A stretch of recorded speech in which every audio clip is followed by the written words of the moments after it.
इस खबर के प्रायोजक हैं Manohar Lal jewellers, sector 18, Noida, UP. Maharashtra में महाविकास आघाड़ी यानी उद्धव सेना, कांग्रेस और शरद पवार की पार्टियों के गठबंधन में बड़े दिनों से तकरार चल रही थी। बुधवार को यह तकरार खत्म हो गई। दरअसल कांग्रेस और उद्धव सेना ज़्यादा से ज़्यादा सीटें लेने पे अड़े हुए थे। कांग्रेस का तर्क था कि लोकसभा चुनाव में राज्य की सबसे ज़्यादा सीटें हमने जीती थी, इसलिए हमें विधानसभा चुनाव में भी ज़्यादा सीटें मिलनी चाहिए क्योंकि हमारी जीत की संभावना ज़्यादा है। उद्धव सेना का तर्क था कि हरियाणा चुनाव ने कांग्रेस की सारी पटेली निकाल दी।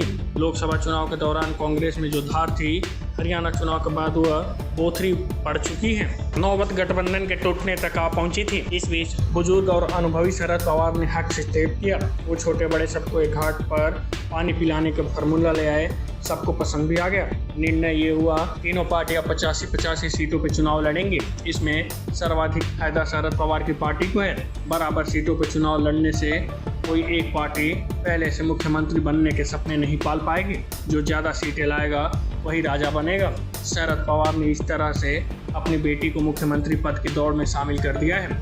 हो सकता है कि शरद पवार की पार्टी को सबसे ज़्यादा सीटें ना मिले, लेकिन इसमें भी उन्हें कोई नुकसान नहीं है। लेकिन अगर ज़्यादा सीटें मिल गई, उद्धव सेना और कांग्रेस फिर पवार की पसंद का मुख्यमंत्री बनने से नहीं रोक पाएगी। हालांकि राजनीति में कुछ भी हो सकता है क्योंकि यहाँ तर्क और तथ्य सब कुछ अक्सर शून्य हो जाया करते हैं। उधर महायुति यानी भाजपा, शिंदे सेना और अजीत पवार ने धड़ाधड़ प्रत्याशी घोषित कर दिए हैं, लेकिन अब तक कोई फार्मूला सामने नहीं आ पाया है। सब कुछ अंदाजे पे चल रहा है। इस बीच एकनाथ शिंदे एक बार फिर कामाख्या देवी के दर्शन कर आए हैं। हो सकता है उन्हें वहां से नई ऊर्जा मिल गई हो क्योंकि वहां से आकर सीधे दिल्ली जा धमके हैं। Bureau report, news first.